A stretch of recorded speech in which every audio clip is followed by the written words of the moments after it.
am a soldier in the army of my God. The Lord Jesus Christ is my commanding officer. The Holy Bible is my code of conduct. Faith, prayer, and the Word are my weapons of warfare. I have been taught by the Holy Spirit, trained by experience, tried by adversity, and tested by fire. I am a volunteer in this army. I am enlisted for eternity. I will not get out, sell out, be talked out, or pushed out. I am a soldier. I am not a baby. I do not need to be pampered, petted, primed up, pumped up, picked up, or pepped up. Because I am a soldier. No one has to call me, remind me, write me, visit me, entice me, or lure me, because I am a soldier. No one has to send me flowers, gifts, food, cards, candy, or give me handouts. I do not need to be cuddled, cradled, cared for, or catered to. I am committed. I am a soldier. I cannot be discouraged enough to turn me aside. I cannot lose enough to cause me to quit. I will win. I am more than a conqueror. I will always triumph. I can do all things through Christ, which strengthen me. Devils cannot defeat me. People cannot disillusion me. Weather cannot weary me. Sickness cannot stop me. Battles cannot beat me. Money cannot buy me. Governments cannot silence me. And hell cannot handle me. I am a soldier. Even death cannot destroy me. For when my commander calls me from this battlefield, he will promote me to captain and then allow me to rule with him. I am a soldier in the army. I am marching. I am claiming victory. I will not give up. I will not turn around. I am a soldier. Good morning, good afternoon, and good evening.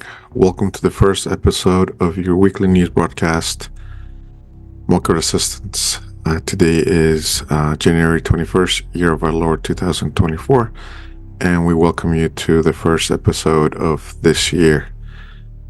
As we prepared this episode, a lot of news came out today. GOP primary coming up in New Hampshire. Anyway, we'd like to welcome new listeners, new subscribers to the channel. Welcome to the Resistance. We give you a big, huge welcome from the MoCo Resistance team. And to our usual listeners and subscribers, welcome back. Glad to have you along. So let's get started. Today we'll talk about what's going on in the county and also a little bit of what's going on in national news. Of course, this week has been momentous in terms of the big win by Trump in the Iowa caucuses and all the information that came afterwards in terms of Vivek dropping from the race, and as well as today DeSantis stopping his campaign and giving his endorsement to Trump. So a lot of news coming out on that front, but we have a lot of news coming out from the county as well. So we've decided to entitle this episode "Time to Fight Back," because this year is very important, and for elections, to elect our candidates for different offices in all levels, school districts, board of education positions, seats, state seats, Senate seats, Congress seats, and the main one, of course, is the presidential election in November. So let's get started. Today we're gonna go ahead and talk about current events. We're gonna touch on two things that have been raised this week in terms of MoCo news. The first one is property appraisals. Most, if not all, residents received property appraisals in the mail, and shocker, their appraisals went up. And of course, the main reason this happened is because the county council and the county executive, they want to squeeze the middle class, and they have all the power and gravitas in terms of their ability to raise taxes, and they see us as cash cows. So we'll talk about that, and then we'll talk about the decarbonization plan rolls on, and this is referring to the state plan to remove fossil fuels by 2035, and of course, in our neck of the woods, that is under Thrive 2050, and also Bill 13-22. So we'll talk about those, and let's get started with current events. We'll talk about the council, MCPS, pushing transgenderism full throttle. The council says the Ag Reserve has cemented racial segregation, which we disagree 100% on. Children being trafficked freely at our border, and that's should concern every parent and every person in this county, because this is a serious problem. EVs not cutting it. This cold spell that the country has suffered this week has shown that the electric vehicles are not helping, or not operating, are not basically their technology is not up to par in terms of helping or functioning or working for the people who bought those. And then then we're going to talk about it's the economy, stupid. So it's the average American is having a hard time in this economy. Prices for everything have gone up, and inflation is high. And I think one difference in terms of the information coming out of in the economy is the mainstream media and the pundits say that inflation's coming down. Well, the rate of monthly inflation is coming down, but prices are still increasing. Not at the fast pace, but prices are increasing. The purchasing power of the average American is decreasing. What you were able to buy with $100 4 years ago, now you have to spend double that, at least 200, 250. And all the information coming out of the Biden administration, all the information coming out of Montgomery County government in terms of how the economy is doing is incorrect, is wrong. And if you're listening to this podcast, this channel, you know your situation. Insurance has gone up. Gas prices are high. Prices of rent have gone up. Your insurance property for your home has gone up. So everything has gone up. So the average income in the country also are not keeping pace with inflation. So that's a concern. And then we have $2.3 million that the county council and the executive are setting apart to finance illegals. So not only is the Democrat Party in the country, in the state, and here in the county financing the illegals coming in, but they're using our money. They're using our tax money to do that. So this should concern you as a tax paying resident, because your taxes, your hard-earned wages and taxes from it should be used to improve roads, to improve education, to improve traffic lights, roads. If it snows, you should be able to see your streets being plowed on a average. Per usual, we'll turn into Twitter to look at what's going on. So, breaking today, DeSantis out of the presidential race, he endorses Trump. So I had some conversations earlier today with some friends and colleagues, and I explained to them that DeSantis was not a good person to support because he is supported by George Soros, funded by Paul Ryan, and those guys are traitors. And especially George Soros, he's a person, he's a globalist who wants to bring down America. So you can add numbers and see trends. So I'm glad he's out. Anyway, and we'll see what happens with if Trump decides to include him in his campaign. I highly doubt it, but we'll see. All right, let's continue. We have a very concerning tweet from Moms for Liberty in Montgomery County, and let me give you a little backdrop on this. So this came out last week. It's I guess an announcement by Montgomery County Public Schools saying that there are opportunities in leadership, leadership, and this is a link for students found on Instagram. Isn't this discrimination based on sexual identity? So the LGBTQIA plus mentorship program, it announces a mentorship program where the mentorship applications are out. Down below are the role summaries. So mentees would be those interested in getting mentored by a fellow LGBTQ student.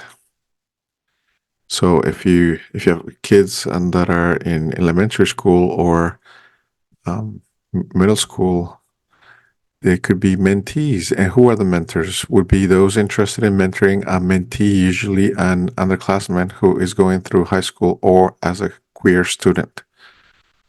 So we said that the county was doubling down on everything at the end of last year, and they're continuing to do that. So at the start of this year, they are actually going full throttle on pushing the transgender agenda, the transgender curriculum, and this is proof of that.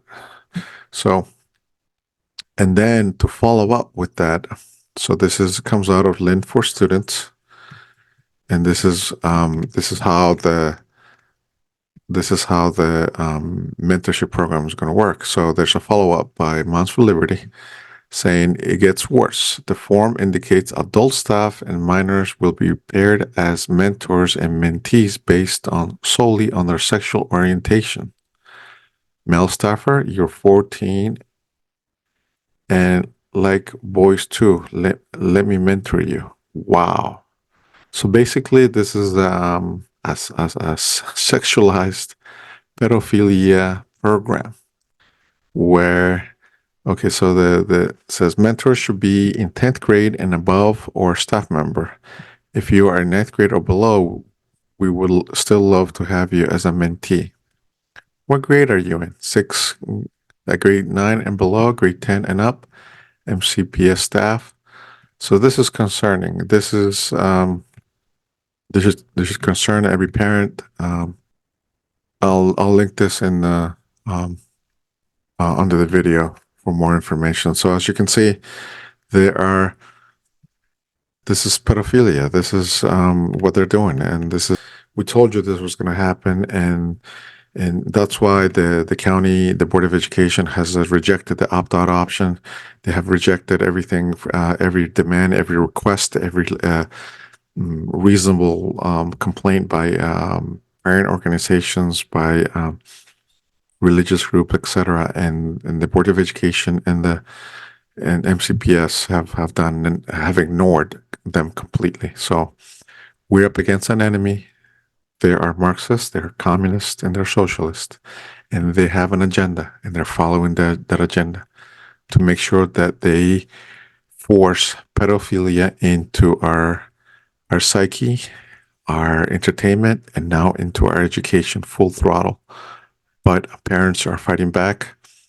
Parents, organizations are fighting back, and we will not this happen. This is crazy.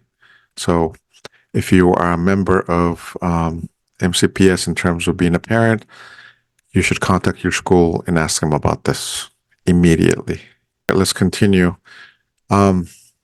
Here's a tweet that I retweeted from a Montgomery perspective. Council office Ag Reserve has cemented racial segregation. So let me give you some background on this. So basically, they're saying that the Ag Reserve is majority white, and they have done this on purpose, and that they have cemented racial segregation. This is going back to the Agenda 2030 I talked about last year. So let me give you a reminder. So one of the goals of the UN 2030 agenda is to relocate the rural population, so farmers and people who live in the countryside, into small cities, so they can create and control them via the smart cities. So this is the first step that they're doing. They are demonizing the rural community in the county. They're pushing this agenda. So I'm going to try to contact the stakeholders in ag reserves. If any ag reserve member is listening to this podcast, I would highly recommend please contact me so you can get your voice out in terms of what this means and what the county is doing to you. I support ag reserve. And during my campaign, I said I supported the Ag Reserve 100% and actually wanted to increase the size of the Ag Reserve because during the pandemic, it was clearly obvious that the food security was an issue for the county, and having our own food security options in the Ag Reserve was greatly needed. And the reserve needed to have all the support from the county. So that's it. And then there's an article by Adam on this, and it gives you a little history on the Ag Reserve. But it's like these woke progressive Democrats. It's unbelievable. They tie everything to racism.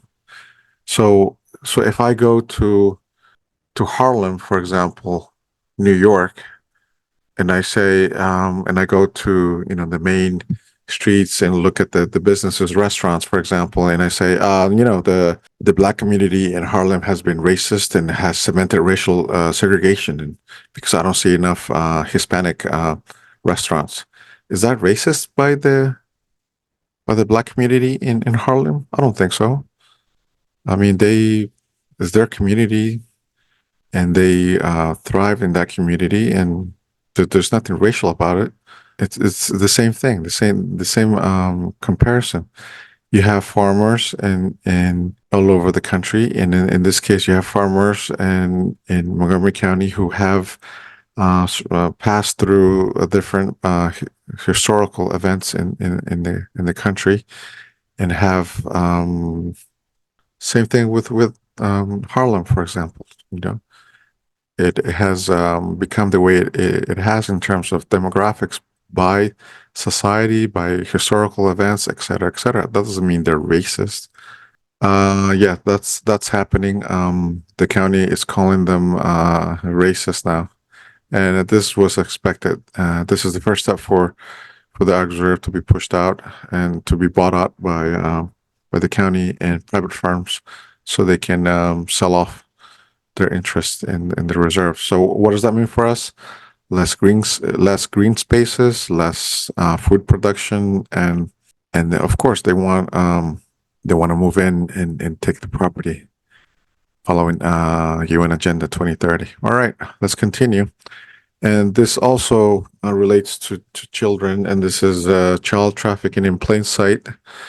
I've said it, and I will repeat it. If you support the Democratic Party, you support sex trafficking and pedophilia. So this is a tweet from Alex Jones. Breaking video, watch trafficked children crammed into back of a hatchback without car seats. Here come the kids with the migrants from all over Central America, Honduras, Guatemala, you name it, right? Now keep in mind, once they go into this facility, the Border Patrol completely washes their hands of them. If they test negative, they're marched right down the street to the Catholic Charity. From there, they're given clothes, food, financial assistance. The debit cards that they have over $1,200 per person on them. They're then taken to the McAllen Airport in unmarked vans, and then they're released into the United States to a destination city of their choice. You guys are following the court right now. You got a car seat for them? You got a car seat? That's illegal, bro. Where are you taking these kids? That's illegal. If you get in a traffic accident, those Where kids are are you going to taking get these hurt. kids? You have a car seat. That's illegal. How is this Christian? Hey, we need the police over here. They got a bunch of kids without their car seat. You're violating Texas law. Who is this right here? Hey, You got no comment. You got those children there illegally. You're about to run a human being over. Hey, You guys Jesus, at the southern border. You're doing that in our being raped. Go to the southern border. That's the mom? Mother, yeah. Yeah, all sorts of fucked up. These people do not care at all. Good. Good. Hold on. Yes, we do. How many more? Hey, dude, get this video. So this is not fiction. This is not a conspiracy theory. The Democrats are trafficking children legally in plain sight, and this should sicken you if you're listening to this podcast. All right, let's continue with the same topic. This is another tweet that I retweeted, and this is an image of drugged migrant children being trafficked at border. Video from Aguero for Texas. And yeah, this is what the Democrats are doing. So you see in front of you, I'll let you see the video in a sec, but you see children sleeping, but they're heavily drugged, as you can see in front of you. And they're doing this.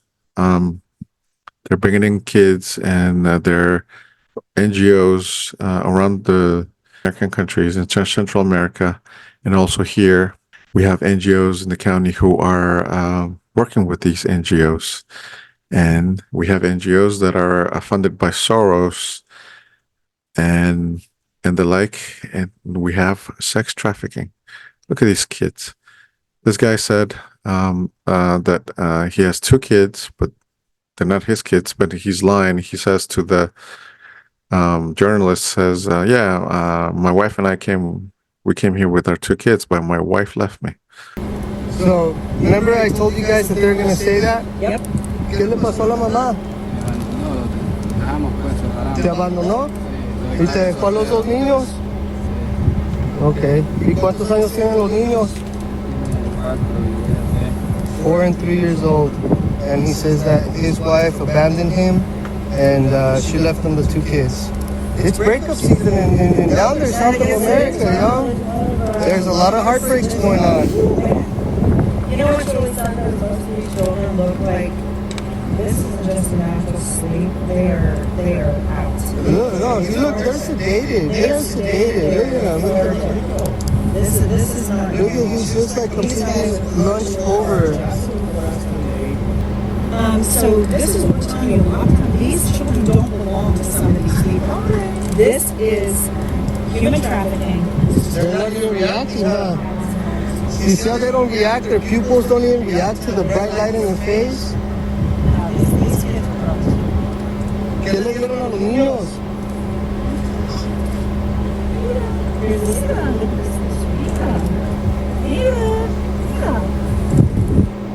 Guys, and this is really a reality. This is actually the United States right now.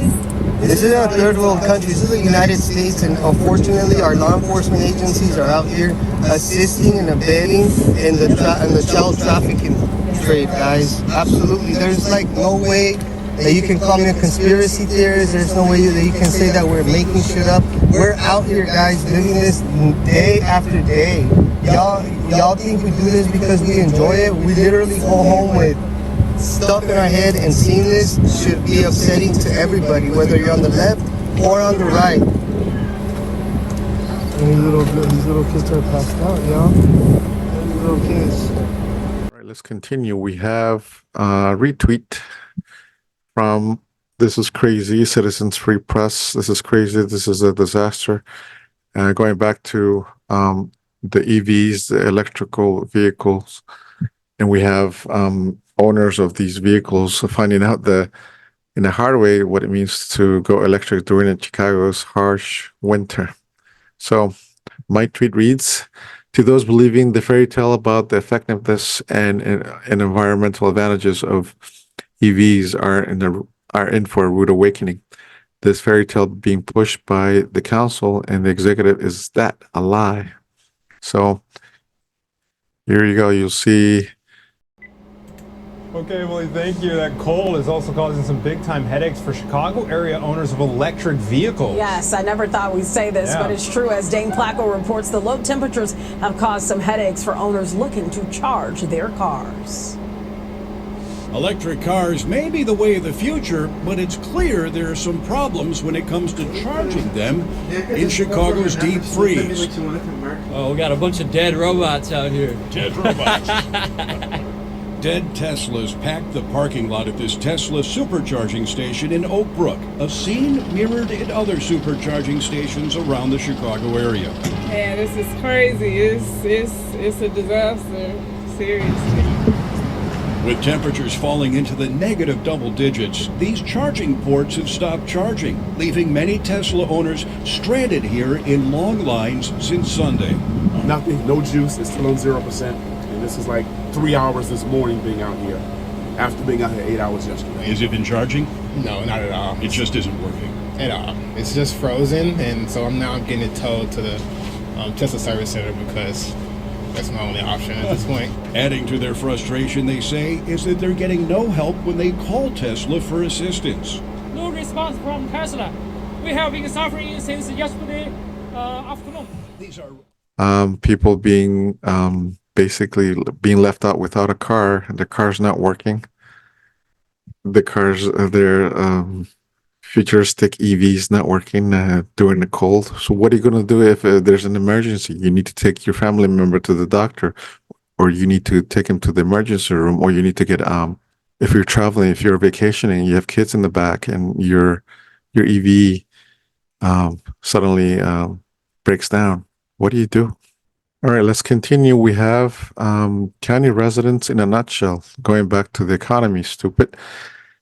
Elections have consequences. You have this is a gentleman who probably is Gen Z or millennial, maybe, and he's complaining about his finances. He's complaining about inflation. He's complaining about the prices that he used to pay for rent, for groceries, for gasoline, and for his insurance and his car. So going to vote for Trump in frigid temperatures. That's why you see a lot of people in New York. You see the Black community, the Hispanic community. You're seeing a lot of people supporting Trump because during his time, the economy was great, and people are realizing that the Democrat Party is not working for them, and it's basically the economy.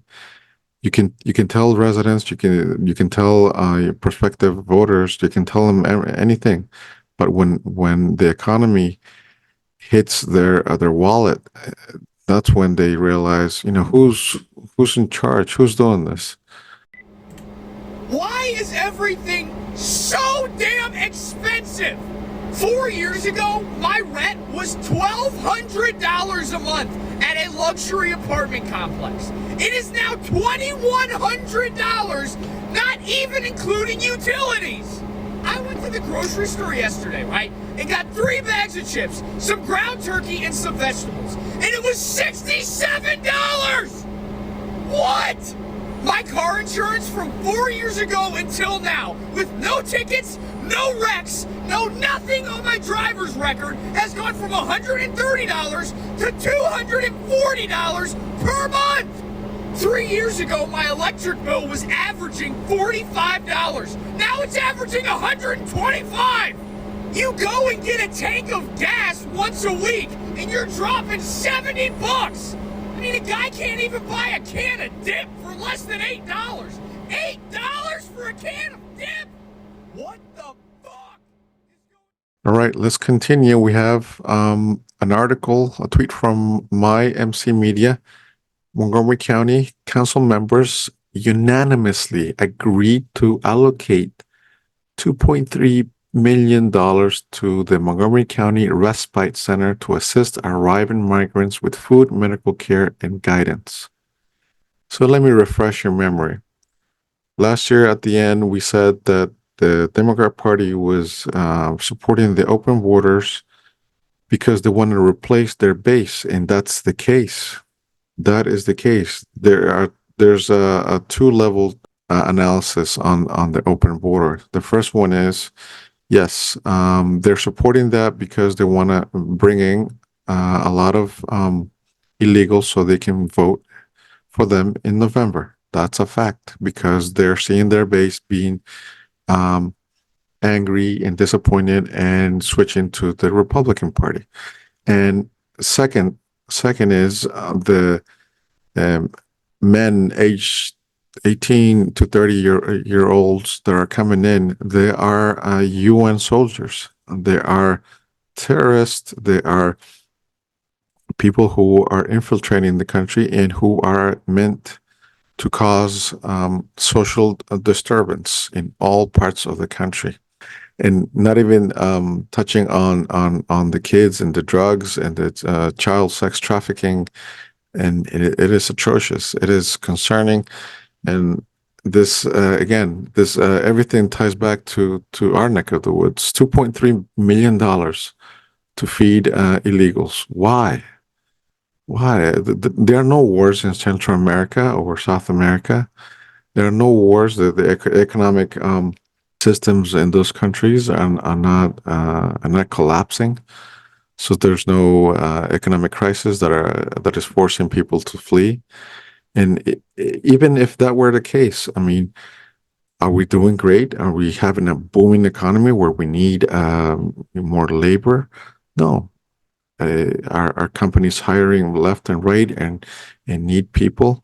No. How is our economy in the county? Our businesses are closing. There you have a few stores opening here and there, but overall the economy is not doing great. That's why you see the rise in criminality across the board, robberies, car thefts, people being held up, being robbed, etc. And that's why you're seeing this. This should definitely concern you as a tax-paying resident. So, 2.3 million to Migrant Respite Center. Wow. And then okay, so all right, so if this was a policy that was being pushed by the county government, okay, what do we see?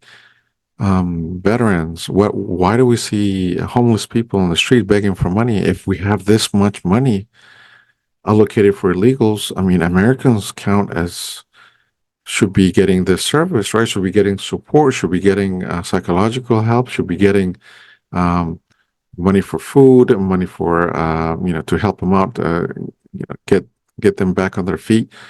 But we're spending this for illegals. I have nothing against illegals, but we should close our border. Simple as that, and to get our house in order, and then we can. Do you think this is fair for people who have spent thousands of dollars and a lot of time trying to come to this country legally? It's a privilege to be here. It's not right. All right, let's continue.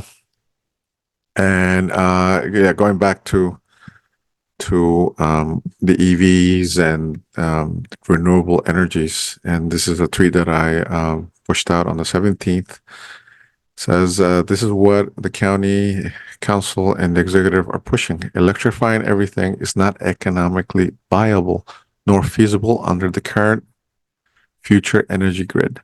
The renewable market is still decades away from being able to replace the current grid. So you see in front of you see buses, electrical buses being fueled or by diesel. generators. How does that make any sense? How does that help the environment? So this is a joke, and we'll have a full episode on the lies of climate change. We'll definitely touch on what's going on in that scene and what's going on with reality. EVs. Ford has closed their EV productions because they're not selling a lot to the market. The demand for EVs is not as they expected because people are smart. People are not going to buy a $70,000-$80,000 electric vehicle and then car, and then a few months, a few years, then you have to make repairs, and the cost of replacing a battery is more than the car's prices. So, all right, let's continue. We have a tweet from Greg, Son of Money. Happy New Year. It says El Salvador is safer than parts of DC, Montgomery County. Crazy. What a little leadership willpower will do, huh? So he retweeted an wokeness tweet. It says El Salvador used to be murder capital of the world. Now it is the second safest country in the Western Hemisphere. How did President Nayib Bukele do it? So you see there is a graph that says, it shows the El Salvador becoming safer than the U.S. in 2023. So this is not by accident. This is not by randomness. This is due to the policies implemented by the Biden administration in order to increase crime, create social havocs in major cities. And I was thinking this weekend, so watching 80s movies, reading past newspapers and magazines, the U.S. used to be respected, used to be admired, used to be the golden standard for high living standards, democracy, freedom of the press, freedom of religion, and everybody wanted to come here. But you look at the major cities: New York, Los Angeles, Chicago, Washington D.C. Those cities are falling through the cracks in terms of just being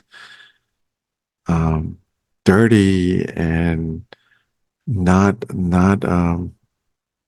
visibly in great shape. So with crime up, drug use, the streets are not safe. Companies are leaving by the droves in those cities. San Francisco, California, cities there. A lot of stores are closing up because they have mob robberies in major cities. So those cities, in terms of representing America, are on the decline, and this is done on purpose. All right, let's continue. And we have a tweet from Please State MoCo where it reads, you see, Kristen Mink actually creates a very large and healthy prison pipeline with this.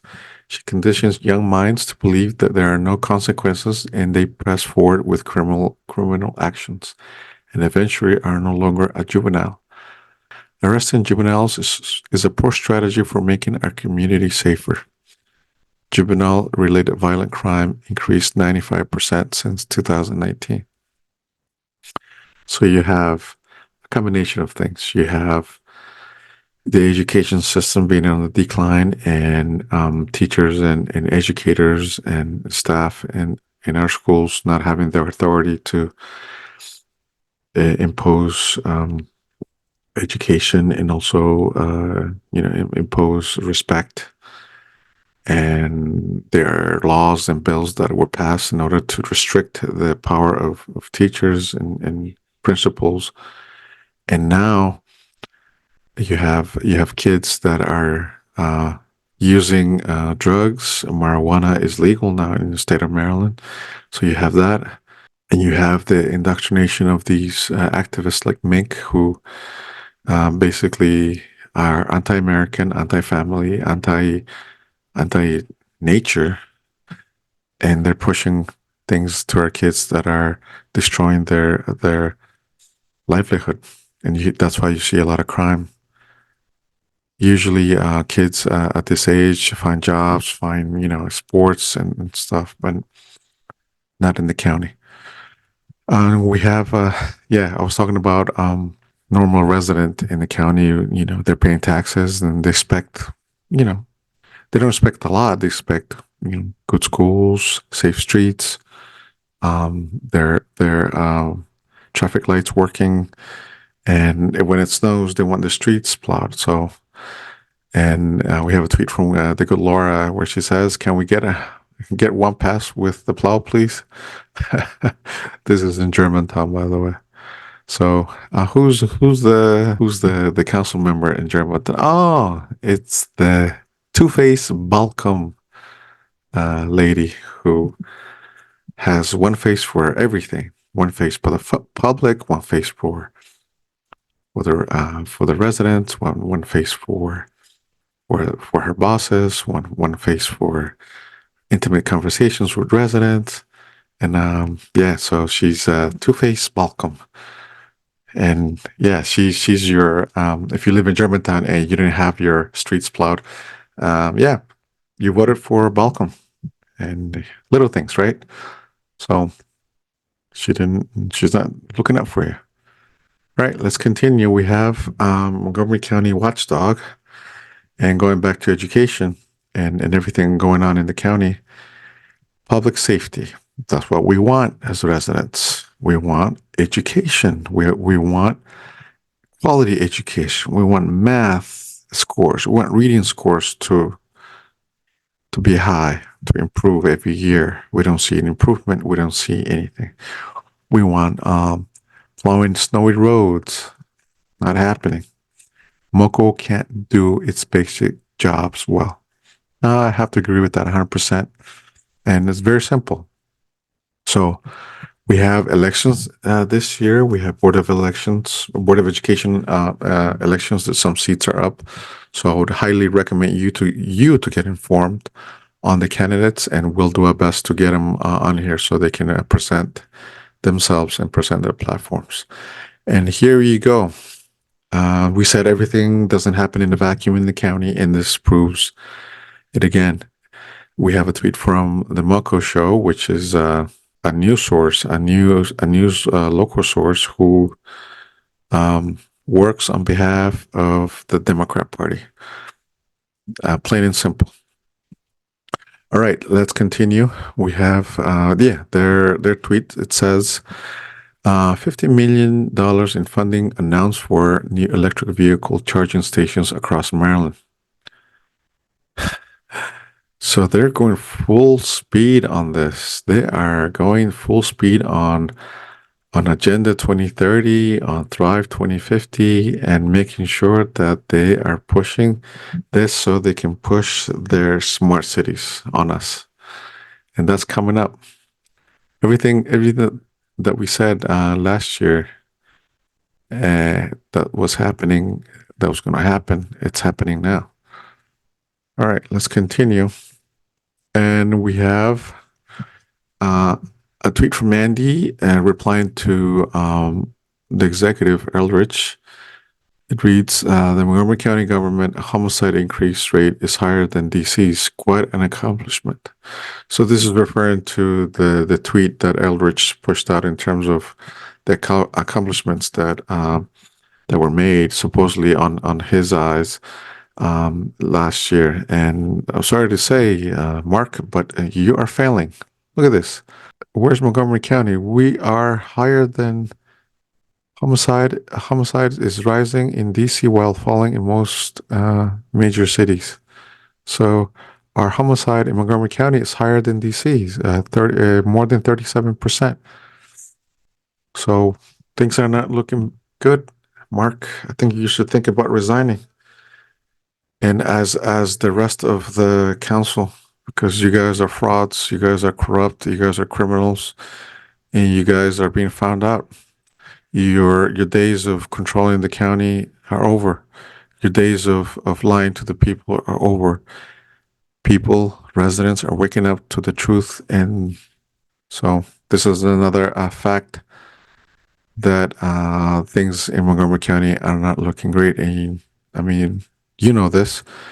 Crime is rising everywhere in every part of the county. And this is one just proof of that. Homicides the numbers are larger in the county than in DC. So, wow. All right, let's continue. And here's, here's Jawando in 2020 on SROs. The presence of the tool as a law enforcement officer, that's what we need to eliminate, he said. So I'll let you watch the video and I'll come back afterwards. Post-verdict statement, Will Jawando said, quote, "We are better served by a system that shows it can be held accountable, and we have to, quote, fundamentally transform these systems." Democratic strategist and council member at large of Montgomery County, Maryland, Will Jawando joins us to weigh in on the types of systemic changes he'd like to see for policing. What do you think some of those systematic changes that are most important from your perspective right now are?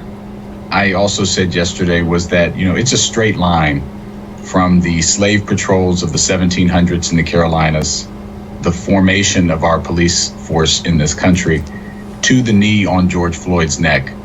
And you have to understand that history and that legacy of state-sanctioned violence against African Americans in particular, and all communities of color, our disabled community, our LGBTQI community. Our system does not produce justice, particularly for people of color. And too often it ends in death.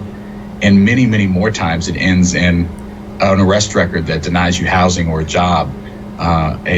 Just casual harassment in the form of stop and frisks and detainers. So we have to really look at the whole system. And what are police spending their time doing? Are they focused on people who are dealing with mental health crises, homeless individuals? Are they responding to calls that they don't need to be? Are they in schools where they don't need to be? As opposed, we need a smaller, more focused, more highly trained police department. Then we're studying right now, can we move police out of traffic enforcement? We know in my county, if you're an African American, you're 3 times more likely to be pulled over than a white resident.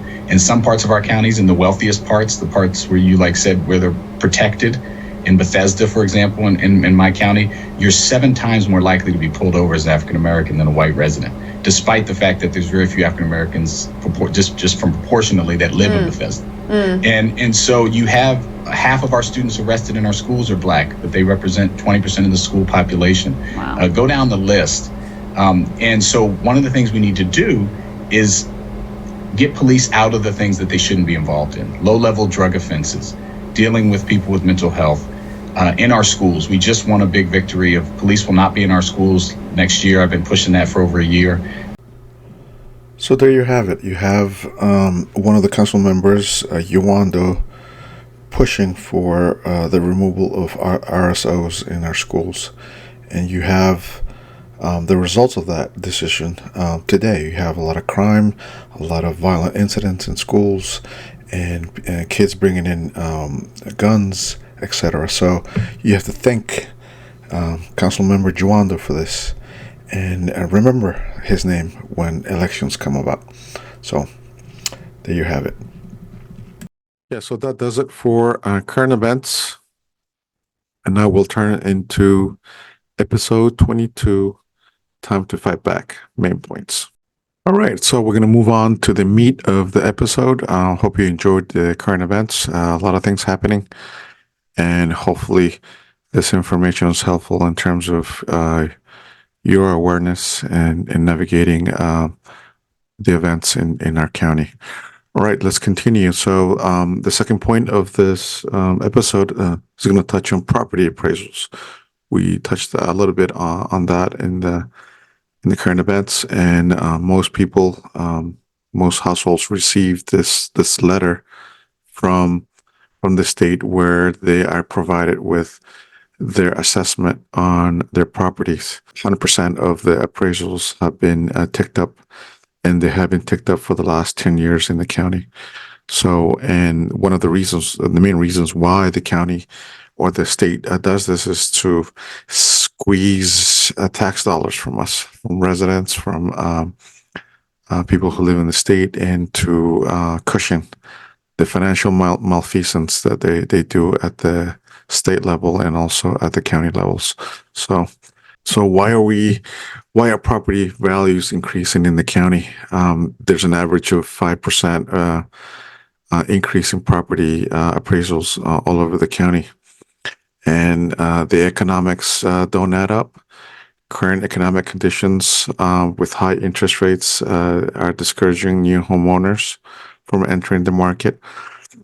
You had an average of $1,500 of payment on a 3% interest rate back in 3-4 years ago, and now that's more than doubled. So, and that price or that payment jumps into the $2,800 easily. So owning a home is unaffordable because it's expensive to buy a house and to maintain that monthly payment every month. So there's low unemployment. The low unemployment rate is not credible. I'll touch on this in future episodes with the details, but as a fact, there has been a discovery that the employment rate has been revised because 463,000 jobs just came out of nowhere. And so the monthly job numbers that are coming out of the government agencies is flawed. So that has been coming out as well. And the housing market trends don't support high appraisals. Again, simple economics 101, supply and demand. And what's the real reason why these are going up? The middle class is funding the woke progressive agenda of the CCC, of the county council and the executive. Middle class is the cash cow, putting all the unnecessary spending, transgender studies, funding the NGOs like CASA and others to fund the illegals. And both the council and the executive want to destroy the middle class as part of the UN Agenda 2030. I would highly recommend you to watch our episode where we touch on Thrive 2050 and how that is the local plan of the county that addresses and goes in parallel with all the goals of UN Agenda 2030. So let's look at the numbers. Let's look at the data. So this is from Realtor.com, the current housing market data. As of December, this is a yearly report. The summary is the number of homes actively for sale was notably higher compared to last year, growing by 4.9%. This is all over the country. This is the real estate market as a whole. So we have a lot of supply of houses for sale, almost 5%. So, and then we have the total number of unsold homes, including homes that are under contract, increased by 3.6% compared to last year. The demand is there, but not as high as the supplies. The supply is outpacing the demand, and so and home sellers were more active this December with 9.1% more newly listed homes compared to last year. So there are homes that are being put on the market.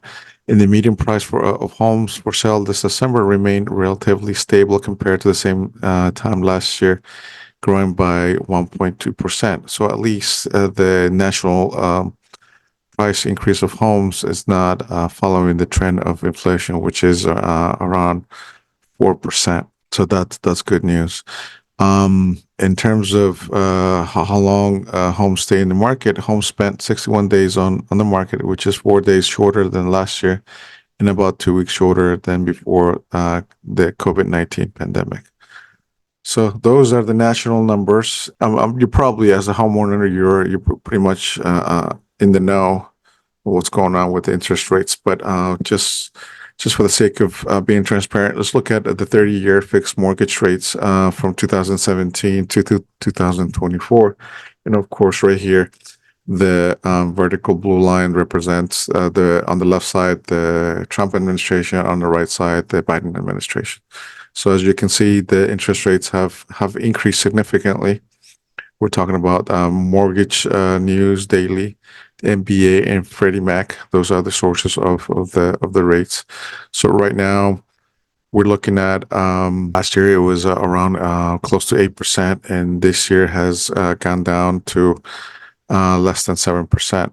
So there's a little relief, but in comparison to where these rates were before 2021, around 3%, you can't make the argument that things are better or the housing market is doing better because of it costs more money now to borrow money to get a home and also to make those monthly payments to service that debt.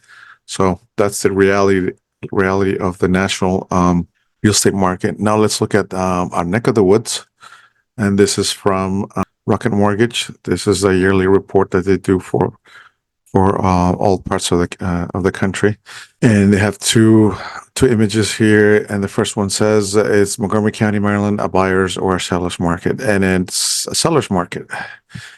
And what does that mean? The key takeaway here: Montgomery County is a seller's housing market, which means prices tend to be higher and homes sell faster.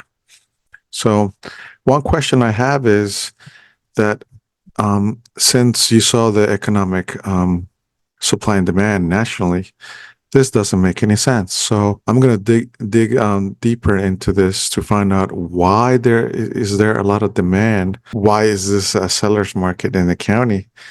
And let's see, difference since December of 2022.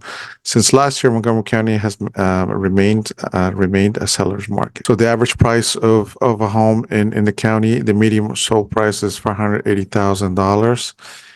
And this is up 5.1% from 2022. And this is, of course, the average of the appraisals everyone got last week. And the key takeaway in terms of housing prices in the county is that homes in the county have sold 5.1% more than they did a year ago. So I want to see, I'm guessing this is due because institutional buyers are buying these homes, hedge funds, etc. So to me, this increase in appraisals and home prices is artificially being done in order for the home prices to be appraised higher, so the county and the state can tax us more because the regular normal economics foundations don't support this. So we'll dig deeper into this in future episodes, but I just wanted to provide this information as to why you guys and everybody in the county have received these home appraisals that are, again, have increased our home prices higher. All right, now we'll turn our attention to the third point of the presentation, which is the decarbonization plan rolls on. The Maryland House Economic Matters Committee put out a study on the electric grid of the state. This is parallel to what was passed in 2022 by and this was pushed by Eldrick and Reamer. So what is the summary of this bill? And I'll put the link, of course, below the video so you guys can, take a look at the whole bill itself. So the bill requires new construction to use 100% electric equipment starting in 2026.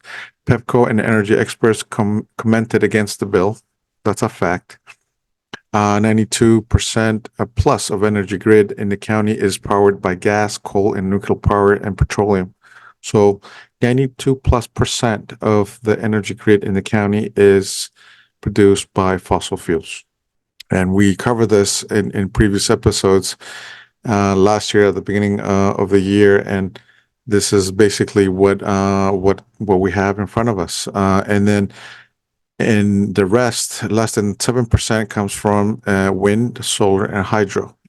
So if we're talking about the state and the county being forced to go full 100% electric, then the grid does not allow, or the numbers and the percentages and the amount of time it takes for the grid composition to be changed or its own, it's going to take a long time. That's why my tweet was this is going to take decades. All right, let's continue. Let's look at yes. So the House Economic Matters Committee had a presentation on last week on January 16th. It was virtual meeting, so we went deep into analyzing the electrification impacts on the Maryland electric grid. So this is a study that was, of course, what we analyzed independently here after looking at the study and the findings is that the plan is unrealistic. The underlying assumptions about renewable energy production is flawed. The underlying assumptions about current grid covering surge of electricity use is flawed. This study paints a rosy picture that is just that, a pipe dream. The study was published and presented to support the UN Agenda 2030. As a side note, everybody, most countries in the Western world are pushing this as we speak, and of course, the emerging countries are also being hurt by these policies, and some developing countries as well. And then our final point is that the study makes way for the establishment of smart cities. So we touched on this on the objectives and goals of UN Agenda 2030. And what is a smart city? A smart city is a target of removing the population from farms and the agricultural sector and pushing them into small cities where the small cities will be residents of those small cities will have the ability to walk anywhere within 15 minutes and reach their destination in terms of work, education, schools, health services, etc. And they're doing this in order to surveil and control our every action. That's why the leader of the World Economic Forum, who's pushing this, Schwab, he said that people will own nothing and be happy. Probably you've heard this before, and we have the Davos WEF event going on in last week, for example, and there are a lot of news coming from that. And one of those news is that they're preparing some kind of pathogen release this year because it's an election year. So we'll touch on that on later episodes. But this is the summary of our findings, and we'll go ahead now and look at what the study showed. All right. So this is the presentation of the study. So what is the scope of the study? For each in-scope utility system, in-depth modeling of electric load, including hourly load impacts by end use and appliance type for transportation and building sectors through 2031. Equipment and penetration that exists today based on the best available data. Analysis of historical electric and or gas demand trends. Model 6 study scenarios and reductions in consumption of natural gas and other fossil fuels. And the model impacts of electric load mitigation measures, energy efficiency and load flexibility. And then finally, the last point of what is in scope in the study is to track the impacts of GHG emissions due to reductions in fuel demand. Greenhouse gases, GHG, that's what it stands for. All right, let's continue. So this is the scenario matrix that the study presented, and you'll see on the top section divided into 3. Decarbonization policy goals not pursued. So these are the phases, 3 phases. Pursuit of policy goals through hybrid solutions. And then finally, pursuit of policy goals through zero direct emission solutions. If they want to reduce zero carbon, that means that they want to reduce humanity as well. They want to reduce humans because we're a carbon-based species. And if they want to reduce zero, then they want to kill us off and maintain a small number of humans so they can control them. Anyway, that's a side note.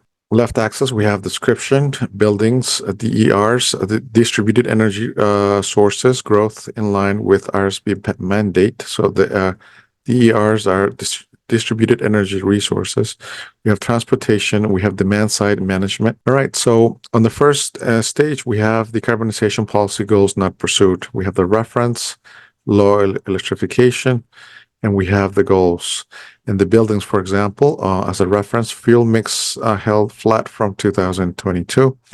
And this is what the state of energy use is in the state in all counties. We'll go into mild electrification, a mix of electrification and continued use of fuels. So that's the second stage. And the third stage is fossil fuel equipment is phased out through policy. Customers quickly adopt more advanced, efficient electric technologies. This is expensive. This is unwarranted. This whole plan is economically and financially unfeasible. And then at the end, right here, high electrification with legacy technologies, fossil fuel equipment is phased out through policy. Customers are slower to adopt more advanced, efficient electric technologies. So by 2030, in buildings, all new equipment sales are, in terms of transportation, for example, based on EIA projections, 3-year delay relative to ACC2 and ACC. Achievement of advanced clean cars to the advanced clean trucks regulations. So that's why they cheat. The Democrats cheat on every election at all levels because they want to make sure that they are pushing their agenda. They have already sold us out to the Chinese.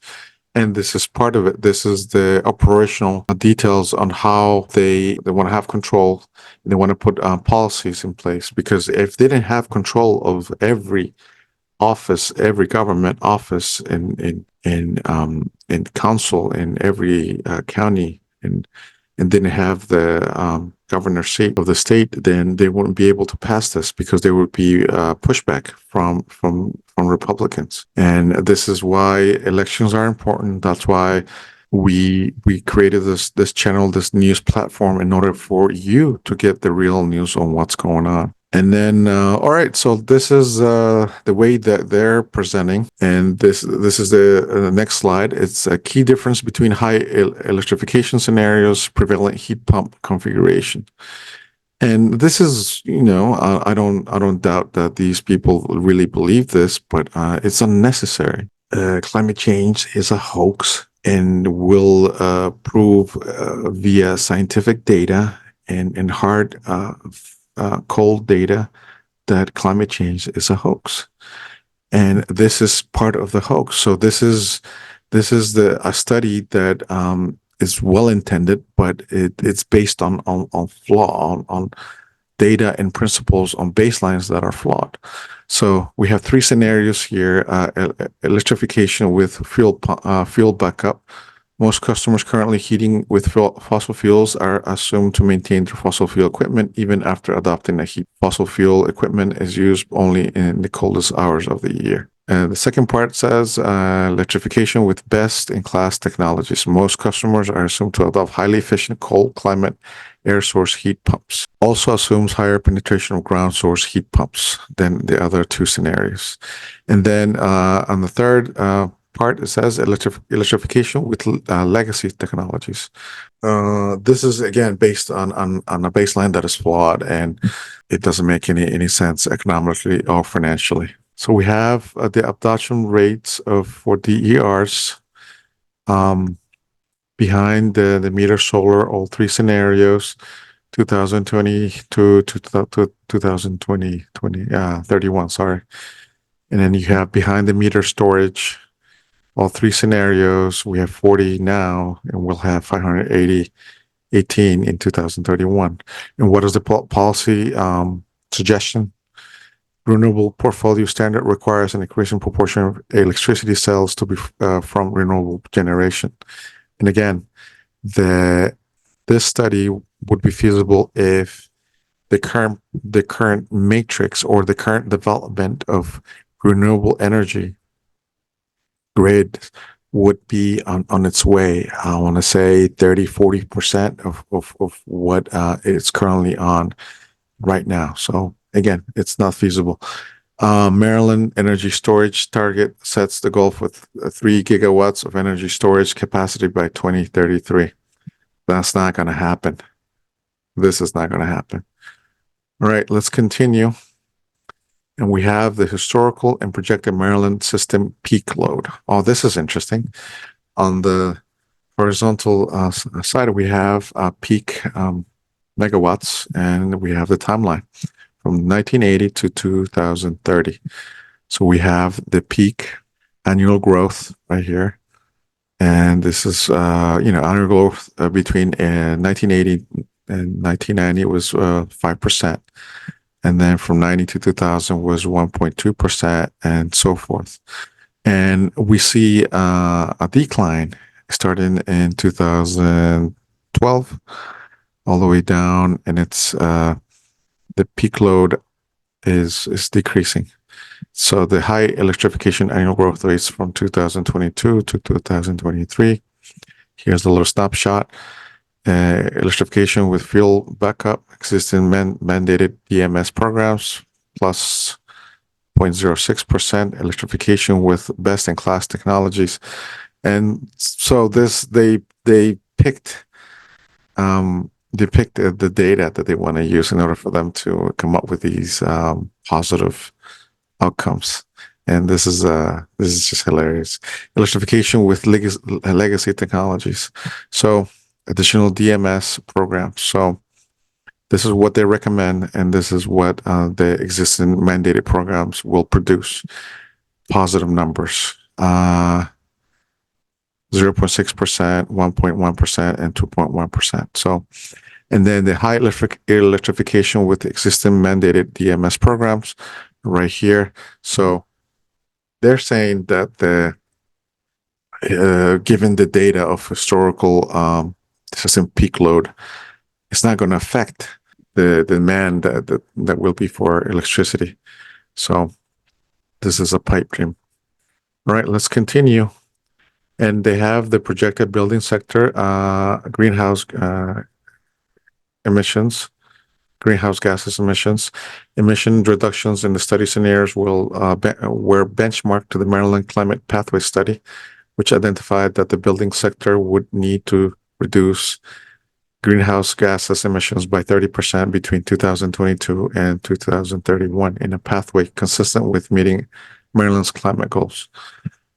So again, this is following the UN agenda, and they're going full throttle. This is concerning, and this should concern every resident and every American in the country, because they're coming. This is what we said that was going to happen, and it's actually happening. Sorry to say, but this is concerning. Projected direct greenhouse gases emissions from building heating, million metric tons of CO2 per year. So current natural gas, liquid fuels, total emissions 6.8%. High electrification with fuel backup. So these are the two scenarios we previously discussed.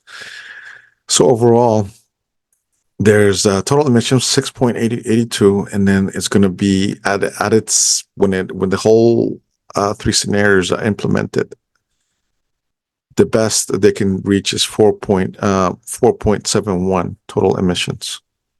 So what does this mean? So the 4.71 is million metric tons of CO2.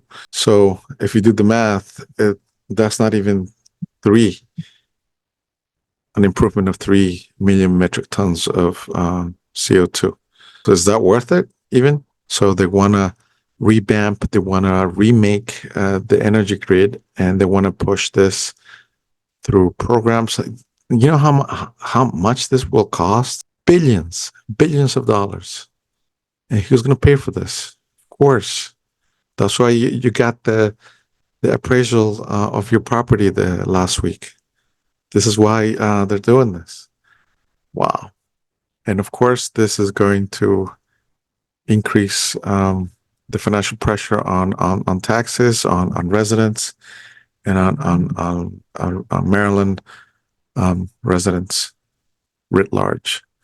All right, let's continue. And so what is the conclusion? The conclusion of this study let's go with the points. In high electrification scenarios, there are 3 of them.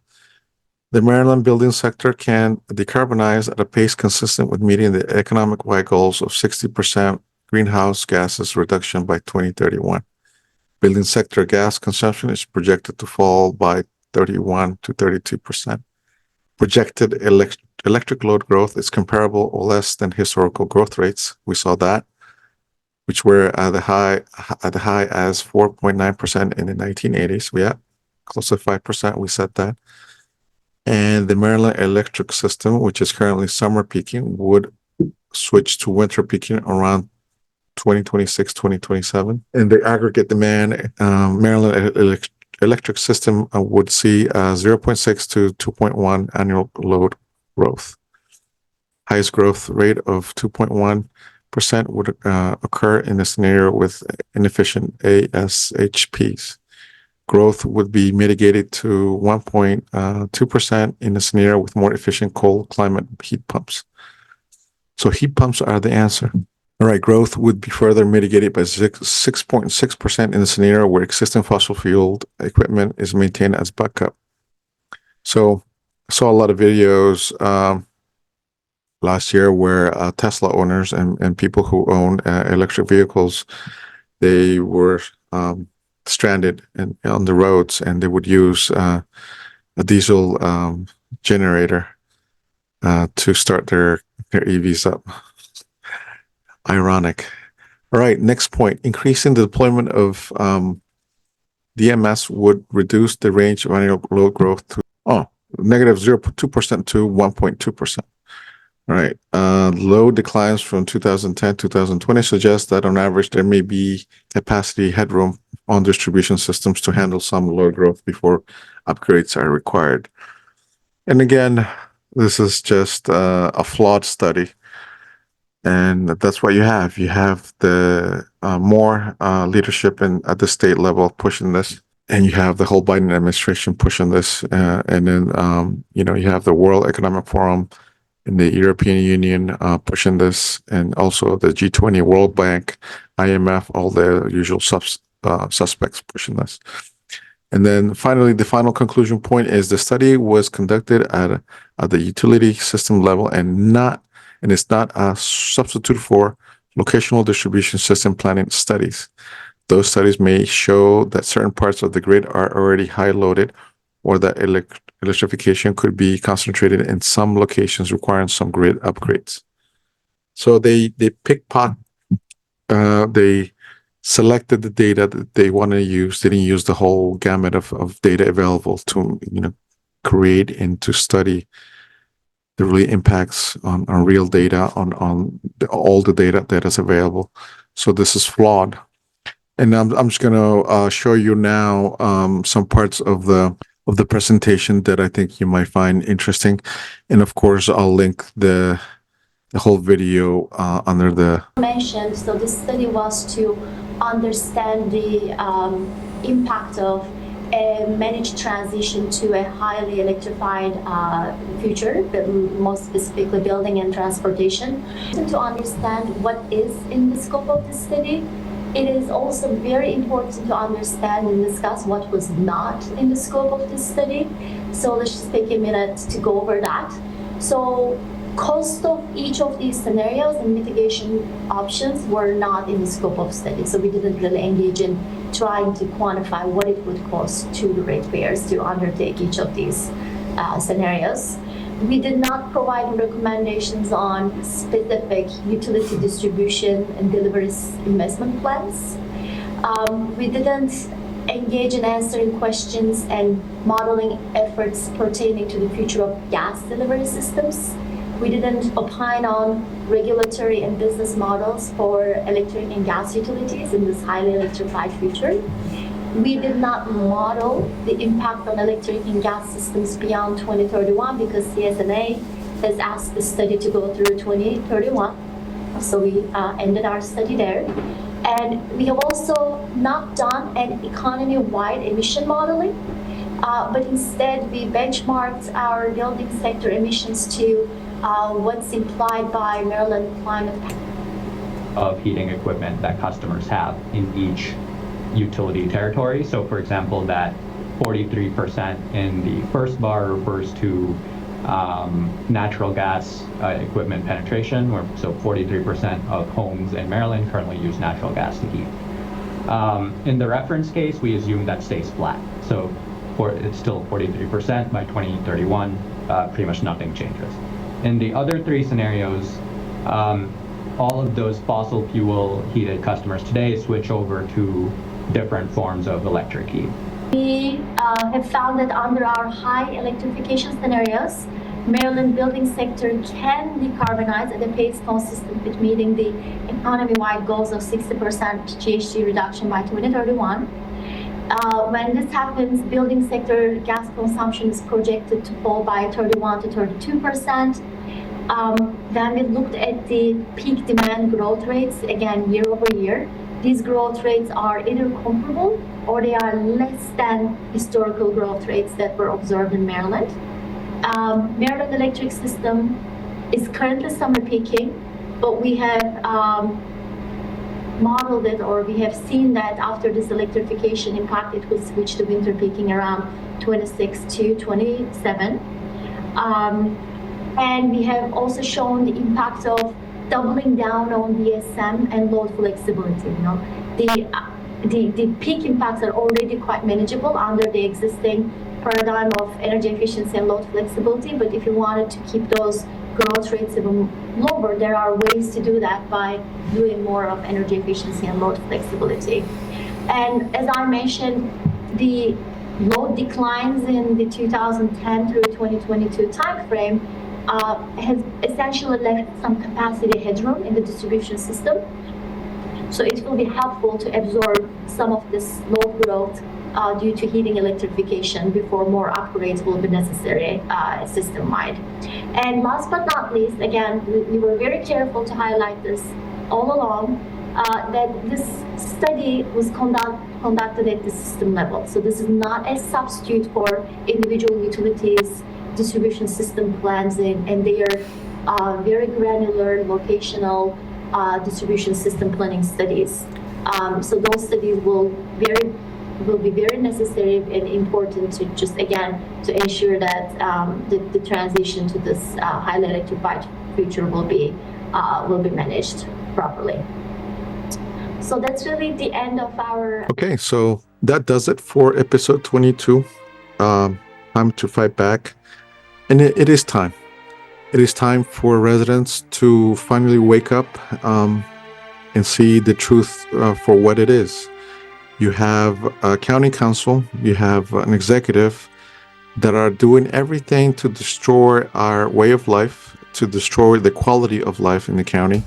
You have council members that have pushed to remove us SROs from schools. That's why we're seeing a lot of violence and our youth being destroyed as in real time.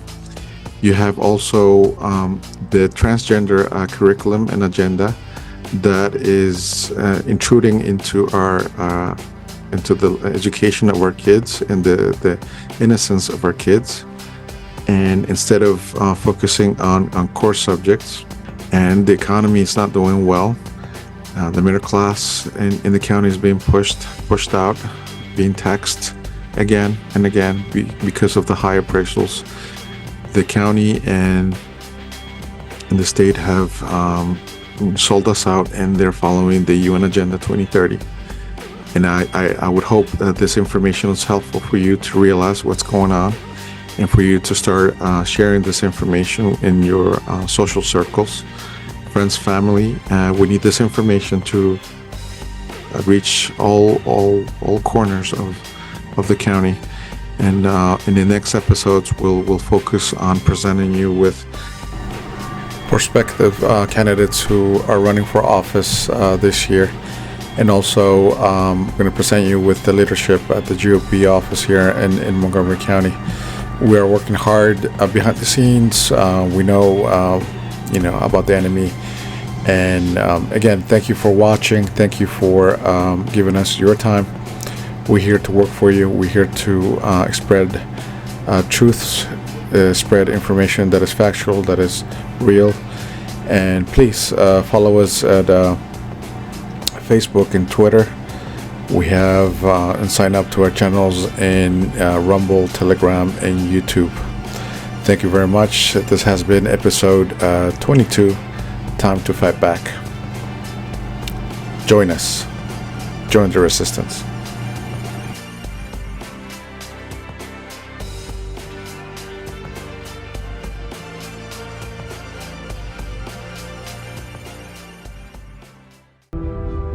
I am a soldier in the army of my God. The Lord Jesus Christ is my commanding officer. The Holy Bible is my code of conduct. Faith, prayer, and the Word are my weapons of warfare. I have been taught by the Holy Spirit, trained by experience, tried by adversity, and tested by fire. I am a volunteer in this army. I am enlisted for eternity. I will not get out, sell out, be talked out, or pushed out. I am a soldier. I am not a baby. I do not need to be pampered, petted, primed up, pumped up, picked up, or pepped up. Because I am a soldier. No one has to call me, remind me, write me, visit me, entice me, or lure me, because I am a soldier. No one has to send me flowers, gifts, food, cards, candy, or give me handouts. I do not need to be cuddled, cradled, cared for, or catered to. I am committed. I am a soldier. I cannot be discouraged enough to turn me aside. I cannot lose enough to cause me to quit. I will win. I am more than a conqueror. I will always triumph. I can do all things through Christ, which strengthen me. Devils cannot defeat me. People cannot disillusion me. Weather cannot weary me. Sickness cannot stop me. Battles cannot beat me. Money cannot buy me. Governments cannot silence me. And hell cannot handle me. I am a soldier. Even death cannot destroy me. For when my commander calls me from this battlefield, he will promote me to captain and then allow me to rule with him. I am a soldier in the army. I am marching. I am claiming victory. I will not give up. I will not turn around. I am a soldier